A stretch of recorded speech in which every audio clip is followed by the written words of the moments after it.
결혼식장 로비에 낡은 군복 점퍼를 걸치고 허름한 운동화에 흙이 묻은 채로 들어선 노인이 있었습니다. 경비원이 팔을 붙잡았습니다. 어르신 잠깐요. 여기 청첩장 있으세요? 노인은 주머니에서 구겨진 청첩장 한 장을 꺼냈습니다. 손이 떨렸습니다. 오늘 신부 아버지의 손이 직접 건넨 청첩장이었습니다. 와주세요. 아버지처럼 생각합니다. 그가 식장 안으로 들어서는 순간 하객석 맨 앞줄에 앉아있던 신랑 아버지 한상철의 얼굴이 순식간에 하얗게 질렸습니다. 눈이 마주쳤습니다. 두 남자는 30년 전의 어느 겨울 밤을 동시에 떠올렸을 것입니다. 하지만 그날 결혼식장에서 드러난 진실은 그곳에 모인 모든 이들을 영원히 뒤흔들어 놓고 말았습니다. 2024년 10월의 어느 토요일 서울 강남의 한 웨딩홀은 오전부터 분주했습니다. 신부 이수진 28세과 신랑 한준혁 30세의 결혼식이 열리는 날이었습니다. 수진이의 아버지 이명수 62세는 딸이 단 하나밖에 없는 평생 공장 일로만 살아온 사람이었습니다. 아내를 일찍 여의고 홀로 수진을 키웠습니다. 공장 먼지를 마시며 모은 돈으로 대학도 보내고 전세 보증금도 대주었습니다. 딸의 결혼을 앞두고 이명수는 몇 달 전부터 한 통장에 돈을 모아왔습니다. 혼수 보태라고 3천만 원. 그것이 그가 마지막으로 줄 수 있는 전부였습니다. 신랑 집안은 달랐습니다. 한상철 64세는 건설업으로 성공한 사람이었습니다. 강남에 건물이 2채, 지방에 땅이 있었습니다.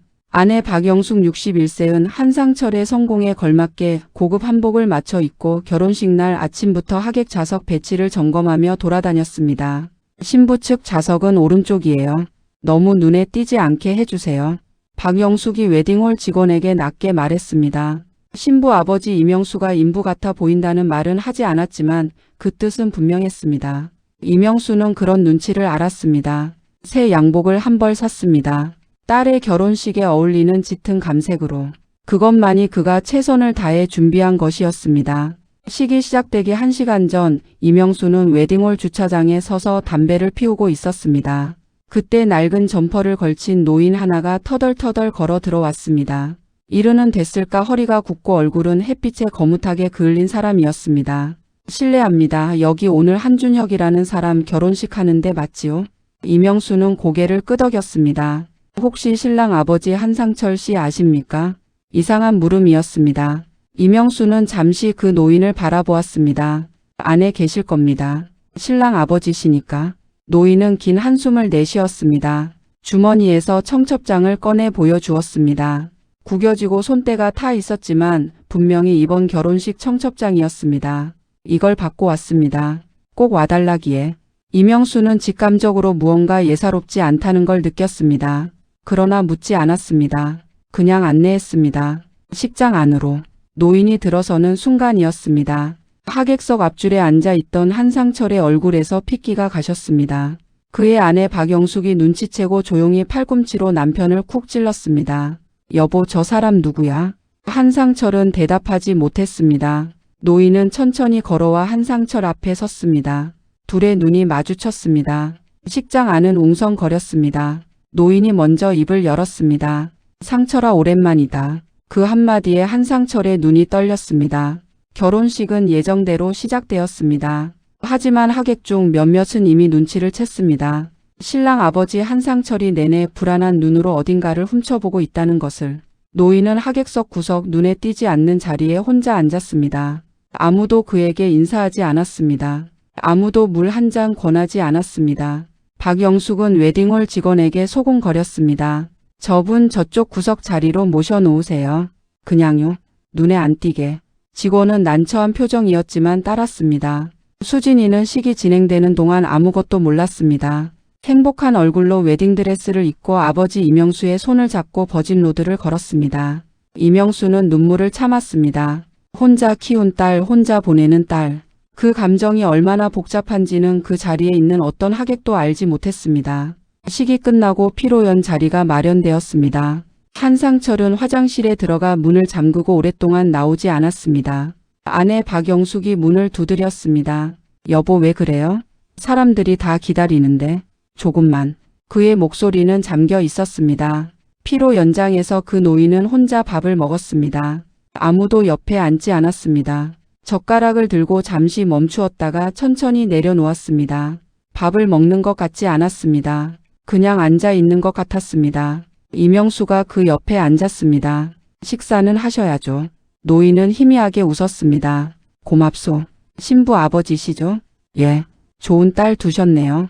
참 곱더이다. 이명수는 그 말이 왜인지 가슴을 건드렸습니다. 낯선 사람이 진심으로 하는 말처럼 들렸습니다. 한상철 씨와는 어떤 분이세요? 노인은 잠시 먼 곳을 바라보았습니다. 옛날에 같이 일했던 사이요. 더 묻지 않았습니다. 그러나 이명수는 느꼈습니다. 그 옛날이 그냥 옛날이 아니라는 것을. 피로연이 끝날 무렵 한상철이 마침내 피로연장으로 나타났습니다. 그는 곧장 노인 앞으로 걸어왔습니다. 박영숙이 뒤에서 따라왔습니다. 형. 한상철의 입에서 나온 단 한 글자였습니다. 노인이 천천히 고개를 들었습니다. 왔구나 상철아. 박영숙은 그 형이라는 단어에 굳어버렸습니다. 남편이 형이라고 부르는 사람이 있다는 것을 그녀는 단 한 번도 들어본 적이 없었습니다. 노인의 이름은 한재복 71세. 한상철의 친형이었습니다. 박영숙은 피로 연장 바깥 복도로 남편을 끌어당겼습니다. 도대체 무슨 일이에요? 형이 있었어요? 왜 나한테 한 번도? 나중에 얘기해. 나중에? 오늘이 우리 아들 결혼식이에요. 지금 이 자리에서. 조용히 해. 한상철이 처음으로 아내에게 소리를 질렀습니다. 박영숙은 입을 다물었습니다. 한상철이 형 한재복과 단둘이 마주 앉은 것은 피로연이 완전히 끝나고 하객들이 모두 떠난 웨딩홀 한켠이었습니다. 형 왜 온 거야? 청첩장에 오라고 써 있어서. 내가 보낸 게 아니야. 안다. 준혁이가 보냈더라. 한상철은 굳었습니다. 아들이 몰래 형에게 청첩장을 보낸 것이었습니다. 그 아이가 어떻게 형을? 작년에 찾아왔어. 나를. 침묵이 흘렀습니다. 30년 전. 두 형제는 경기도 어느 시골 마을의 가난한 집에서 자랐습니다. 아버지는 일찍 돌아가셨고 어머니는 병이 있었습니다. 형 재복이 동생 상철의 대학 등록금을 마련하기 위해 건설 현장에서 일했습니다. 몸을 팔았다고 해도 과언이 아니었습니다. 여름엔 떼약볕 아래서 겨울엔 동상 직전에 손으로. 상철은 대학을 나왔습니다. 취업을 했습니다. 그리고 사업을 시작했습니다. 그 과정에서 단 한 번 형에게 돈을 빌렸습니다. 사업 초기 자금으로 3천만 원. 형은 그 돈을 마련하기 위해 자신의 전세 보증금을 뺏어 주었습니다. 갚을게 형. 사업 되면 바로 갚을게. 상철은 그 약속을 지키지 못했습니다. 아니 지키지 않았습니다. 사업이 되었습니다. 돈도 생겼습니다. 그러나 그 과정에서 상철은 새 아내를 만났고 새 삶을 꾸렸고 그 새 삶 안에 형이 들어올 자리를 만들지 않았습니다. 형한테 연락 안 한 게 몇 년이야? 26해. 재복은 담담하게 말했습니다. 한상철은 고개를 숙였습니다. 아들 한준혁이 복도 끝에서 이 장면을 지켜보고 있었습니다. 준혁은 신혼여행 짐을 꾸리다 말고 두 사람이 앉은 자리로 천천히 걸어왔습니다. 아버지. 한상철이 고개를 들었습니다. 준혁아 너 왜? 제가 큰아버지한테 청첩장 드렸어요. 이 녀석이. 한상철이 자리에서 일어났습니다. 그러나 준혁은 물러서지 않았습니다. 아버지 저 알아요. 다 알아요. 뭘 안다는 거야. 큰아버지가 아버지 대학 등록금 마련해 주신 거요. 전세금 빼서 3천만 원 빌려주신 거요. 그리고 아버지가 그 돈 안 갚으신 거요. 한상철의 얼굴이 굳었습니다. 어디서 그런 말을. 작년에 큰아버지 찾아갔어요. 아버지 친형이 계신다는 거 우연히 옛날 사진 정리하다 알았어요. 거기에 젊은 시절 사진이 있었거든요. 두 남자. 뒷면에 이름이 적혀 있었어요. 상철 재복. 재복이 조용히 웃었습니다. 이 녀석이 찾아왔을 때 깜짝 놀랐지. 판박이야 상철이 젊었을 때랑. 준혁은 큰아버지에게 고개를 숙였습니다.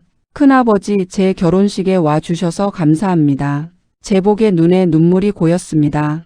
그때였습니다. 박영숙이 복도 끝에서 걸어왔습니다. 그녀는 이 대화를 얼마나 들었는지 알 수 없었지만 남편이 형에게 진 빚이 있다는 것, 그리고 그것이 3천만 원이라는 것을 들었다는 것은 분명했습니다. 여보. 박영숙의 목소리는 차가웠습니다. 3천만 원 그거 지금 우리 통장에 있는 돈이에요? 아니면 영수가? 신부 아버지 이명수 씨가 혼수로 주신 돈 3천만 원이라고 했잖아요. 혹시? 한상철이 고개를 돌렸습니다. 침묵. 그 침묵이 모든 것을 말했습니다.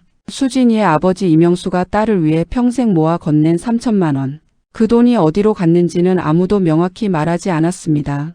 그러나 그 자리에 있던 사람들은 모두 같은 생각을 했습니다. 박영숙은 그 자리에 주저앉았습니다. 이게 도대체 무슨 일이야?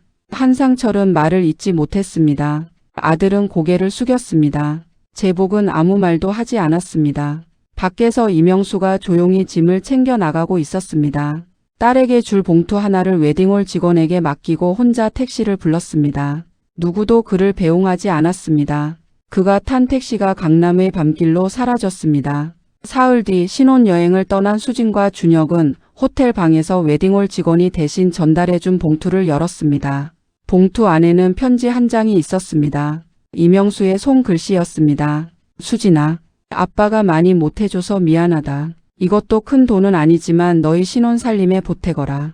살면서 힘든 일이 있어도 서로 손잡고 버텨라. 아빠는 그게 제일 잘 모르는 사람이었는데 너는 아빠보다 잘할 거라 믿는다. 수진은 오래 울었습니다. 준혁도 울었습니다. 그날 밤 준혁은 서울에 있는 아버지에게 전화를 걸었습니다. 아버지, 준혁아, 큰아버지한테 갚으세요. 그 돈. 한상철은 아무 말도 하지 않았습니다. 제가 대신 갚겠습니다. 제 돈으로요. 큰아버지가 아버지한테 해주신 것처럼 저도 할 수 있어요. 한상철은 전화기를 잡은 채 오랫동안 아무 말도 하지 않았습니다. 그러다 조용히 말했습니다. 준혁아, 미안하다. 저한테 말고요, 아버지. 전화가 끊겼습니다. 한상철은 그날 새벽 형 한재복이 머무는 곳을 수소문했습니다. 영등포 어느 고시원이었습니다. 찾아갔습니다. 새벽 2시였습니다. 문을 두드렸습니다. 형. 한참 만에 문이 열렸습니다. 제복은 형광등도 켜지 않은 채 문가에 서 있었습니다. 왔냐? 형 나. 말이 나오지 않았습니다. 60이 넘은 남자가 좁은 고시원 복도에서 무릎을 꿇었습니다. 형 잘못했어. 진짜로 잘못했어. 제복은 한동안 그 자리에 서 있었습니다. 그러다 천천히 손을 내밀어 동생의 어깨를 짚었습니다. 일어나라 이 녀석아. 그것이 전부였습니다. 그 한마디가. 두 형제는 그날 밤 고시원 복도에서 나란히 앉아 새벽을 보냈습니다. 아무 말도 하지 않았지만 아무 말도 필요 없었습니다. 이명수는 그 결혼식이 있고 며칠 뒤 딸에게 전화를 받았습니다. 아빠 편지 받았어요. 고마워요. 잘 읽었냐? 응. 아빠 나 잘 살게요. 이명수는 전화를 끊고 오래 앉아 있었습니다.